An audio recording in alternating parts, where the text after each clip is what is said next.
Voilà, alors bonjour à tous les amis de Sion, en ce 28e dimanche des temps ordinaires. Et je vais commencer avec le livre de la sagesse.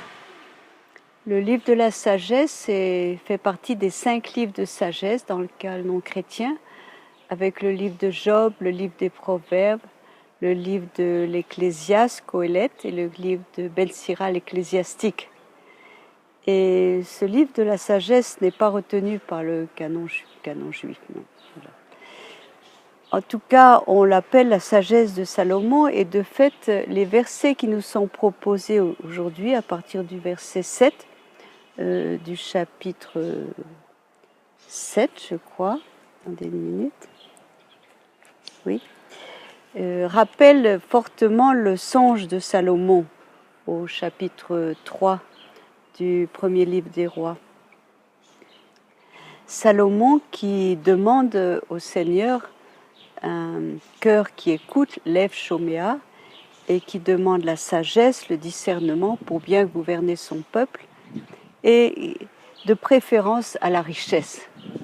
Alors nous savons que plus tard il a succombé à la tentation justement de la richesse, et qu'il a accumulé des trésors, et que ce ne l'a pas aidé à gouverner comme il fallait son peuple.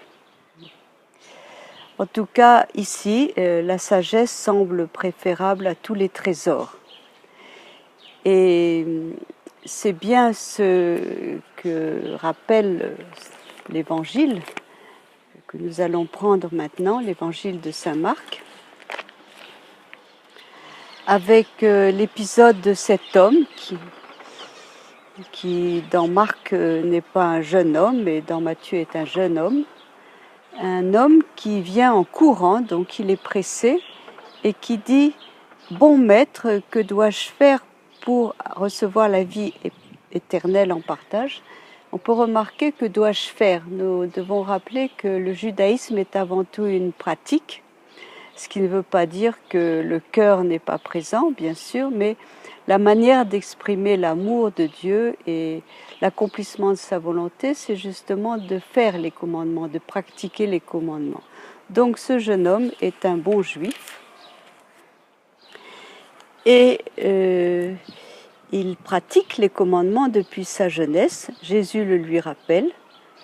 Et c'est intéressant de voir que Jésus cite les commandements de la deuxième table, à part le commandement de « tu aimeras ton père et ta mère, honore ton père et ta mère », qui, d'après la manière dont sont comprises ce qu'on appelle les 10 paroles dans le judaïsme, fait partie de la 4e parole, l'honneur du père et de la mère. Voilà, en tout cas, ce jeune homme cet homme est plein de bonne volonté, et il nous est dit qu'après avoir déclaré qu'il accomplit cela depuis sa jeunesse, Jésus le regarda et l'aima. Le verbe grec qui exprime ce regard de Jésus, c'est un regard vraiment, un regard attentif, un regard fixe, qui fixe et qui pénètre. Et aimer, c'est le agapé, c'est-à-dire cette qualité divine de l'amour. Jésus a un regard pénétrant qui, en même temps, dans ce geste de le regarder, exprime l'amour. Et un amour qui interpelle, un amour qui appelle. Et en effet, Jésus lui fait remarquer qu'une seule chose te manque, c'est qu'il a des biens, et que ces biens, il lui propose de les donner aux pauvres, et d'avoir ainsi un trésor qui est dans le ciel, et de « viens et suis-moi ». On peut penser peut-être au reflet de la première communauté chrétienne dans laquelle on partageait tous les biens, on les donnait aux pauvres et personne ne disait sien ce qui lui appartenait. Et le suis-moi dans le vocabulaire grec exprime la manière dont un disciple suit son maître. Nous savons que dans le judaïsme, il y a des disciples qui suivaient leur maître Et le but de suivre le maître, c'était d'apprendre du maître non seulement par son enseignement, mais par sa pratique, c'est-à-dire de voir comment il observe les commandements. Ici, cela va plus loin, puisque suivre Jésus, cela veut dire s'attacher à sa personne pour toujours et partager son destin. Voilà. Et il est bien dit à la fin de l'épisode, ceux qui quitteront leur père et leur mère, bon, avec des persécutions, recevront la vie éternelle. Et bien, suivre Jésus, cela veut dire le suivre jusqu'au bout, c'est-à-dire jusqu'à sa mort. Et la vie éternelle, c'est partager également sa résurrection. Et on nous dit que le jeune homme s'en alla triste, sombre, car il avait de grands biens. Jésus propose, dans Matthieu on dira, si tu veux, dit Jésus, si tu veux. Jésus n'impose pas. C'est un choix personnel, un plus qui est demandé à certains. Et le Seigneur le dira un peu plus tard, comment est-ce possible de faire un tel geste? Eh bien, c'est possible grâce à la grâce de Dieu. Rien n'est impossible à Dieu, tout est possible avec la grâce de Dieu. Alors nous pouvons nous reporter maintenant à la lettre aux Hébreux, qui justement parle de cette parole qui est vivante, qui est énergique, qui est tranchante comme un glaive, qui pénètre, qui t'a disé âme, esprit. Et la sagesse pourrait être cette parole, la parole pourrait être la sagesse. C'est assez clair dans le livre de Ben Sira, cette identification entre la parole et la sagesse. Justement, la parole, elle peut faire mal parce qu'elle invite à un choix qui peut être vraiment très coûteux. Donc, comment s'en sortir? Eh bien, s'en sortir, le psaume va nous donner la réponse en nous adressant à Dieu dans la prière. Et alors, c'est le psaume 90.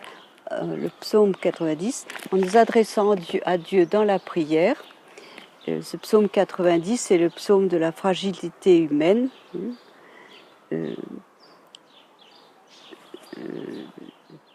Voilà, la vie ne dure pas.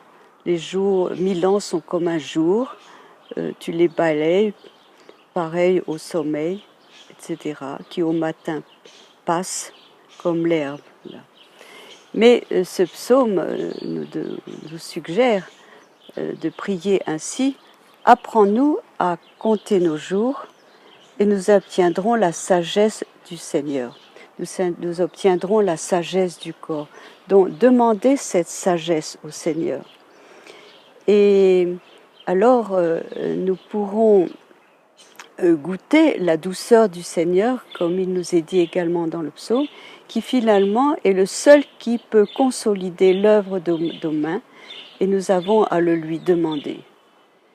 Et j'ai oublié de dire qu'au début, en parlant de livres de la sagesse, que souvent les livres de sagesse sont inspirés par la littérature grecque.